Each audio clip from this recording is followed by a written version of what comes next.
بسم اللہ الرحمن الرحیم۔ محترم سامعین، اللہ کا لاکھ لاکھ شکر و احسان ہے کہ اس نے ہمیں پہلی تراویح کے مکمل کرنے کی توفیق و سعادت بخشی۔ بحمدللہ ہم نے پہلی تراویح مکمل کر لی۔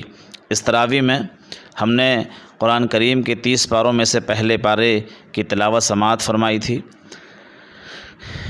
آئیے ہم مختصراً خلاصے کے طور پر امام صاحب نے کیا پڑھا اور ہم نے کیا سنا اور کیا اس میں باتیں بتائی گئی تھیں، تلخیص کے طور پر میں آپ کے سامنے چند نکات پیش کرنا چاہتا ہوں۔ بسم اللہ الرحمن الرحیم۔ الف لام میم، اس میں پہلی سورت الفاتحہ ہے۔ ترتیب کے لحاظ سے یہ پہلی اور سب سے زیادہ پڑھی جانے والی سورت ہے۔ فاتحہ کہتے ہیں جس سے کسی مضمون یا کتاب یا کسی چیز کا آغاز ہو۔ دوسرے لفظوں میں یہ دیباچہ، پس منظر، آغاز کلام اور تمہید کا مترادف بھی ہے۔ حقیقت میں یہ سورہ دعا ہے جو اللہ نے ہر اس بندے کو سکھائی ہے جو اس کی کتاب کو پڑھنا شروع کر رہا ہو۔ کتاب کے شروع میں اس کو رکھنے کا مطلب یہ ہے کہ اگر حقیقت میں اس سے فائدہ اٹھانا ہے تو پہلے رب العالمین سے یہ دعا کرنی چاہیے۔ سورۃ الفاتحہ کے کئی نام ہیں جیسے ام القرآن، السبع المثانی، قرآن عظیم، الشفا وغیرہ۔ اس سورہ میں بسم اللہ الرحمن الرحیم سمیت کل 7 آیات ہیں۔ آیت 1 سے 4 تک اللہ تبارک و تعالیٰ کی حمد ہے، وہ تعریف کرنے کی وجہ بتائی گئی ہے، اور وہ تمام دنیا کا پالنہار ہے، رحمان الرحیم ہے، بدلے کے دن کا مالک ہے۔ آیت 5 میں ایک عہد کا اقرار ہے جو ایک انسان اپنے رب سے کرتا ہے کہ ہم کسی اور کی نہیں بلکہ صرف اور صرف تیری عبادت کرتے ہیں اور تجھ سے مدد چاہتے ہیں۔ آیت 6 میں دعا شروع ہوتی ہے، اے اللہ تو ہمیں سیدھا راستہ دکھا جس پر چل کر لوگ انعام کے حقدار قرار پائے ہیں، اور ان لوگوں کے راستے سے محفوظ رکھ جن پر تیرا غضب نازل ہوا اور جو گمراہ ہو گئے ہیں۔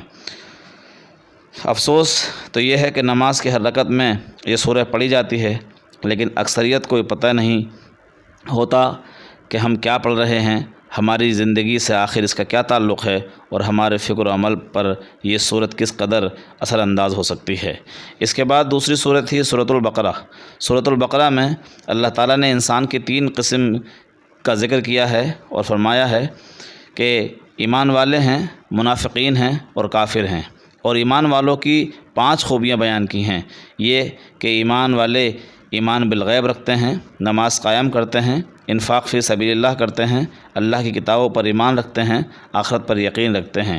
اسی کے ساتھ ساتھ منافقین کی عادتوں کا ذکر کیا گیا ہے کہ جھوٹ بولنا، دھوکہ دینا، لاابالی پن اور دلی امراض میں مبتلا ہونا، اللہ کے حکم کے ساتھ مذاق کرنا، فتنہ و فساد برپا کرنا، جہالت اور گمراہی اور تذبذب کا شکار رہنا، یہ ان کا شیوا ہے۔ قرآن کریم نے چیلنج کیا ہے، جن صورتوں میں قرآن کریم کی عظمت بیان ہوئی ہے ان کے شروع میں حروف مقطعات ہیں، یہ بتانے کے لیے کہ انہی حروف سے تمہارا کلام بنتا ہے اور اللہ تبارک و تعالیٰ کا بھی کلام بنتا ہے۔ مگر وہیں آیت 23 میں زبردست چیلنج بھی اللہ تعالیٰ نے پیش کیا ہے اور کہا ہے کہ وَإِن كُنتُمْ فِي رَيْبٍ مِّمَّا نَزَّلْنَا عَلَىٰ عَبْدِنَا فَأْتُوا بِسُورَةٍ مِّن مِّثْلِهِ وَادْعُوا شُهَدَاءَكُم مِّن دُونِ اللَّهِ إِن كُنتُمْ صَادِقِينَ۔ اگر تمہیں اس معاملے میں کوئی شک ہے یا تردد ہے کہ یہ کتاب ہم نے اپنے بندے محمد صلی اللہ علیہ وسلم پر نازل کی ہے تو ذرا اس جیسی ایک صورت ہی بنا لاؤ، اور اللہ کو چھوڑ کر اپنے سارے حمایتیوں کو بھی بلا لو اگر تم سچے ہو۔ اس کے بعد اللہ تعالیٰ نے آیت 24 میں بھی وارننگ دی ہے کہ فَإِن لَمْ تَفْعَلُوا وَلَن تَفْعَلُوا فَاتَّقُوا النَّارَ الَّتِي وَقُودُهَا النَّاسُ وَالْحِجَارَةُ أُعِدَّتْ لِلْكَافِرِينَ۔